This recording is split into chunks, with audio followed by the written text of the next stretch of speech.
of the population. If you all heard what he said, you have somebody that does a specific kind of job, they show up on Monday morning, they go do the same job the same way they've always done it, and now you want to change that and people resist that. And for some percentage of the population, that's absolutely true at the initial aspect of asking them to change. Okay, I'll give you that. Let's come back to the whole Monday morning thing. Does anybody in here have what I always used to call Sunday afternoon syndrome? If you have it, you know what that is, right? You get off work on Friday, man, you're free. I'm free. Okay. And so you go on the weekend, you have a ball, you do whatever it is, and you wake up on Sunday morning and that's cool, and you have coffee in bed, or, you know, and you go to church, you whatever it is you do. What happens Sunday afternoon? All that dreaded work stuff starts pouring back into your brain, doesn't it? Anybody? I used to actually get not pleasant to be around on Sunday afternoons. Anybody else have that issue? Okay. So I fully understand what that comment was. I agree with you on that. Okay. So let's move forward then. So if people don't resist change, then what do they resist? Well, I've got a little video clip here to give you an example of one of the things that commonly causes resistance.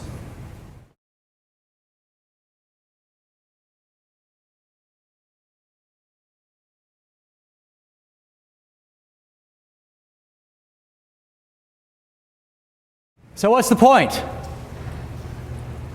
What's the element there that people tend to resist? Change. Change without purpose. Change without purpose, okay? Things that don't make sense. Because if things don't make sense, we're confused. This is one of the classic things that human beings resist. So if you come out now, and let's say you've got an organization that's been performing pretty well, but we know we want to take performance to the next level. However, your approach is the classic human performance training approach from an academic level and new requirements and expectations. What are people's minds doing? It's like, wait a minute, we're doing a good job. Why do we have to do all this new stuff? So there's confusion, there's automatic resistance there. Now, there are some elements here you want to watch for in any type of implementation. If you have any of this, any inconsistency, lack of clarity, lack of congruency, or lack of accountability, it puts the mind into confusion space, and a confused mind says no. Immediate resistance. All right? Now, that's one of two things that human beings resist. Confusion. Anybody have any idea what the other one is? Actually, I think it's in your handout, but all right, I'll just show you. Loss of sense of control. Loss of sense of control. Whenever you force another human being to do anything, even if it's in their best interest, their initial response is going to be to what? Resist. One of the things that I used to like to do was a little role play, and I'd have somebody sitting in a chair and I'd ask them to hold their hands up like this, and then I'd go up to them and I'd put my hands against theirs, and all of a sudden I'd give them a little push. What do you think they always would do? Push back. And then I'd ask them, why did you push back? And guess what the response always was? Because you pushed on me.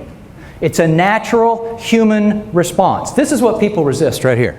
Confusion and loss of sense of control. So in your human performance improvement efforts, number one, you want to make them crystal clear and consistent and congruent and hold everybody across the board, vertically and horizontally, equally, proactively accountable. And you want to come from the perspective of what's in it for them, not laying out a bunch of new rules and policies and stuff like that. Any questions about that? Yes, ma'am. Isn't there some recent brain science out that says that your brain actually lays down neurological pathways for a certain type of behavior? So physiologically, it's hard to make a change. Okay, so the question is, isn't there some new science out that says our brain lays down different neurological pathways for different types of behaviors? Absolutely. That's kind of what makes us us. That's what makes me different from you, is my neurological pathways, which are really whacked out, are different than yours, so my behaviors in a given situation may be a lot different than yours. Absolutely. But what I was getting at, doesn't the human brain, by the way that it's built, resist change? Okay, so the question ultimately is, doesn't the human brain, by virtue of the way it's built, resist change? Yes, if it feels threatened. Absolutely. Yep, so it's all dependent on how you approach it. And I'm going to cover that. I don't know if it's Thursday morning or Thursday afternoon specifically. Anytime you ask a human being to do anything, we immediately process 2 questions in our brain, which gets us through that hurdle right there. Okay? So we'll cover that later on if that's okay. Okay? Very good. Excellent question. All right. Now, how many of you have ever been to change management training? Fun, wasn't it? Here's what you were taught to do. Now, this is a very elementary diagram, but here's basically what you were taught to do. We decide on our actions. We communicate that to the management layers. We then have a great big communication program. You know, once we've gone through the stakeholders, all that terminology associated with change management, we're actually getting to rolling it out now. We have a big communication program. Maybe we give out t-shirts and pencils and coffee mugs and rah rah sis boom bah. This is going to solve all of our life's problems. We launch this initiative. We expect that initiative to change the culture, and the new culture of our organization is going to change people's behaviors. Has anybody in here ever been through one of these? Did it work? No. Now, this model, which many of us have been through change management training, works if you're rolling out a new piece of software. Okay? Or you're training on a new piece of equipment. This is completely upside down for changing human behaviors. And again, we'll be moving through the reverse model of this, the viral change model, to how to get it done very quickly and very efficiently. All right, new word here, paradigm. This is kind of a 50-cent word. And I'm sitting over there. There were a lot of like 75, 90-cent words thrown out in here today. And I'm like, and my brain's kind of scrambled over there. What the heck does that mean? My brain, I'm not the sharpest tool in the shed by any stretch. And I don't know about you, but my mind likes things to be fast, simple, and easy. Anybody in here like that as well? Fast, simple, and easy? All right. So this is kind of a 50-cent word, and I apologize for that, but I want somebody to tell me what the definition of this word is, and I'll tell you what it's not. It's not a paradigms. Okay? So who could tell me what what is a paradigm? Just in a few words. Your mind's eye of what's right. Your mind's eye of what's right. Okay, if we're looking at the difference between right and wrong, that would be a paradigm. Excellent. Anybody else? Parameters you're working in. The way you view things. And what'd you say? Parameters you're working in.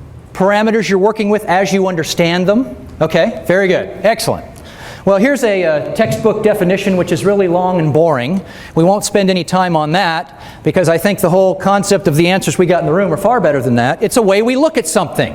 And in the world of organizations and business and science and all kinds of aspects, a paradigm is a generally accepted thought about something. So there are paradigms right now in medicine, okay?